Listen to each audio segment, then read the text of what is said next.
Assalamualaikum warahmatullahi wabarakatuh, guys. Selamat malam. Malam ini pengen aneh sampaikan topik lagi nih, guys. Satu topik yang mudah-mudahan topik ini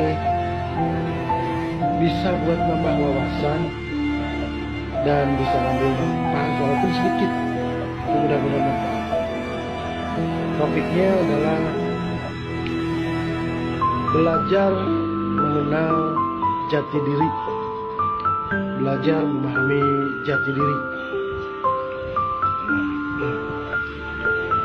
Memang bagaimana mengenal jati diri itu? Mungkin kita sering mendengar bahasan topik seperti ini dari yang lain, tapi kadang kita kurang paham bagaimana dan apa sebenarnya mengenal jati diri itu. Kita akan coba kupas nih, bagaimana mengenal jati diri. Awalnya siapa jati diri ini, kemudian harus bagaimana, dan nanti kemana. Itu yang akan kita bahas. Kita akan ambil referensinya dari Quran dan hadis. Kenapa mengambil referensi dari Quran dan hadis? Ibaratnya kita membeli satu set box untuk TV di rumah.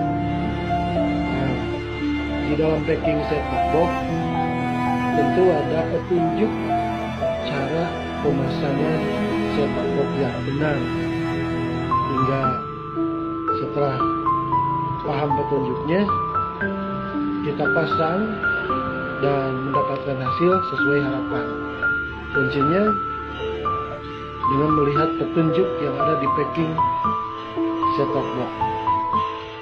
Begitu juga manusia. Kita mengimani bahwa manusia itu ciptaan Tuhan. Maka untuk memahami bagaimana hidup di dunia, maka kita harusnya melihat dan memahami apa yang dijadikan petunjuk yang datang dari Tuhan, dari Allah, yang juga disampaikan oleh utusan Tuhan, Rasulullah Nabi Muhammad. Maka kita ambil referensi dari Quran dan hadis. Bagaimana memahami jati diri? Kita kembali ke topik. Dalam hadis, Nabi pernah bersabda bahwa setiap bayi dilahirkan dalam keadaan fitrah. Kullu mauladun yuladu ala fitrah. Kedua orang tuanya yang menjadikan bayi itu Yahudi, Nasrani atau Majusi. Hadis riwayat Bukhari Muslim. Nah, setiap bayi dilahirkan dalam keadaan fitrah. Begitu kata Nabi. Kenapa Nabi menyebut bayi sebagai manusia yang fitrah, tanpa dosa, suci? Apa latar belakang bayi menyebutkan bayi itu sebagai manusia yang fitrah?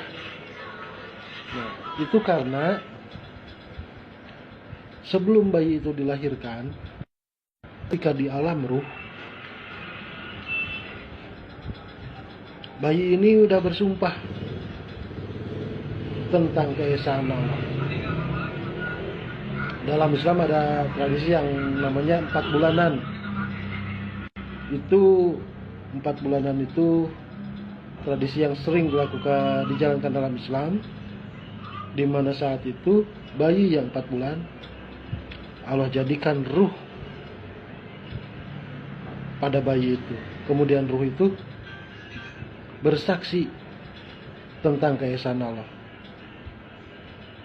Ini dijelaskan di dalam Al-Quran surat Al-A'raf ayat 172. Kita baca ayatnya. Dan ingatlah ketika Tuhan mengeluarkan keturunan anak-anak Adam dari sulbi mereka dan Allah mengambil kesaksian terhadap jiwa mereka. Seraya Allah berfirman, bukankah aku ini Tuhanmu? Mereka menjawab, ini para bayi menjawab, betul, Engkau Tuhan kami menjadi saksi. Kami lakukan yang demikian itu agar di hari kiamat kamu tidak mengatakan, sesungguhnya kami, Bani Adam, adalah orang-orang yang lengah terhadap keesaan Allah. Nah, di dalam Quran surat Al-A'raf ayat 172, di alam ruh, bayi itu diambil persaksiannya oleh Allah. Ketika Allah mengatakan bahwa bukankah aku ini Tuhanmu, ruh-ruh para bayi ini menjawab, benar bahwa Engkau adalah Tuhan kami. Kami menjadi saksi. Kata Allah, kami lakukan yang demikian itu agar di hari kiamat kamu tidak mengatakan, sesungguhnya kami orang-orang yang lengah terhadap keesaan Allah. Begitulah Allah mengambil persaksian di alam ruh sebelum bayi lahir tentang keesaan Allah. Maka kemudian setelah 9 bulan bayi ini lahir dalam keadaan fitrah, karena bayi ini sudah beriman kepada keesaan Allah. Baik bayi yang dilahirkan di ayah dan ibunya yang muslim, ataupun bayi yang dilahirkan di ayah ibunya yang non muslim, atau bahkan bayi yang lahir kata orang anak haram, pada hakikatnya bayi ini semuanya dalam keadaan fitrah. Itu urusan orang tuanya. Kalau bayinya itu fitrah. Nah, maka Nabi menyebutkan kullu mauladun yuladu ala fitrah. Setiap bayi yang dilahirkan itu dalam keadaan fitrah suci. Kemudian orang tuanya menjadikan Yahudi, Nasrani, dan Majusi. Maka kedua orang tuanya lah yang berdidiknya.